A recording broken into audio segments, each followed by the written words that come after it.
On these grounds is the Psionics Counterterrorism School, a controversial institution with an unusual educational agenda. This school teaches people how to kill. It's all done in the name of self-defense and counterterrorism. In 7 rugged days of paramilitary training, psionic students are taught the fundamentals of survival in an era of international terrorism. Hand-to-hand combat.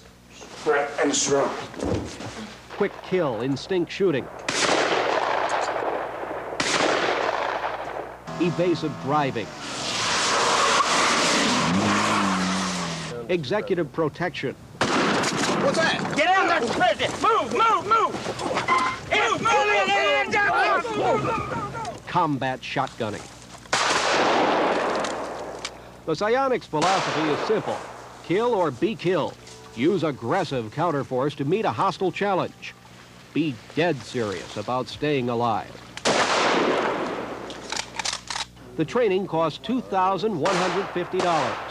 The school attracts many students who are legitimate private security or police officers. One student who's moving to Africa simply wants to know how to protect herself. I can take care of myself now. I stand a fighting chance of living.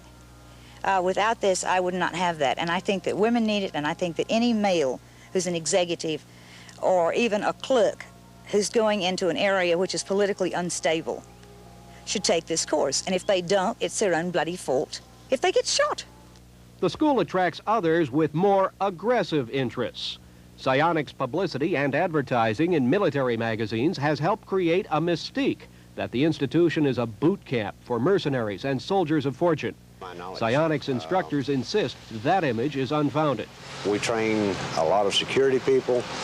Once they get out and become bodyguards, we try and assist in security jobs. Now, what they do on their own beyond that point, it's up to the individual. We do not recommend, and we do not go out and purposefully recruit any mercenaries. However, the school's owner privately admits there is some truth to the mercenary mystique. Is this a school for mercenaries? A mercenary normally would be considered someone who fights for another country for hire. I would say yes, we certainly have trained mercenaries here. Not by intent, but again, not by not wanting to. I mean, they're professional soldiers. He is known as the General. His name is Mitchell Livingston John Werbel III, a former American spy during World War II who went on to become a world-famous arms merchant. Most of the so-called mercenaries today are really just security personnel. Personally, I don't see anything wrong with being a mercenary. It's someone's chosen way of life, his chosen field. And I simply cannot see what's wrong about it. Werbel is a colorful man who works in the shadowy world of international intrigue. He is a private security consultant who boasts of CIA connections and friendships with heads of state. He has been labeled by some as a spy for hire, the wizard of whispering death. Werbel insists he's a patriotic man, a freedom fighter dedicated to upholding the American way. Federal prosecutors have taken a different view. Werbel has had several brushes with the law involving allegations of narcotics smuggling, firearms trafficking, and Neutrality Act violations. Despite those accusations, Mitch Werbel has never been convicted of any crime. We'll examine his controversial background later in this series of reports.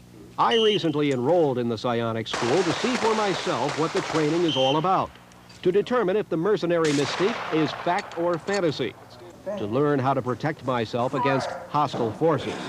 The adventure starts early one Sunday morning outside a suburban Atlanta motel. Students are briefed by an instructor, then bused to a nearby military supply store, Brigade Quartermasters of Marietta, Georgia, to buy essential supplies for the week ahead.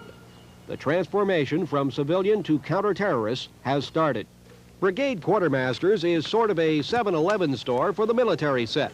Jungle boots, camouflage clothing, knives, field gear, it's all available for quick pickup. The store clerk knows very well what the students need. He is a former psionics instructor.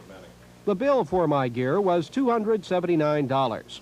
While Psionics officials said I was not required to purchase my equipment from this store, that I could shop around, this was the only military supply store I was taken to.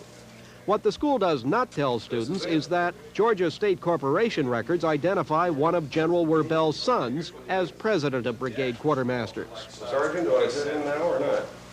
You got a watch cap? Have a watch cap. Yeah. What it is? You're gonna have to get rid of them Say the least. wingtips. Say the least. You're okay. Good shape. You won't look like that by the end of about Thursday. You won't look like that. What do I look like by Thursday? Mud, wet, tired, red eyes. Maybe might even be crying. Who knows? Time will tell. Time will tell. You look good. On the trip to the farm, there is little conversation, much silence. The students do not know exactly what lies ahead. They silently ponder how they will meet the physical and psychological tests of the next 7 days. Pat Clawson, CNN, Powder Springs, Georgia.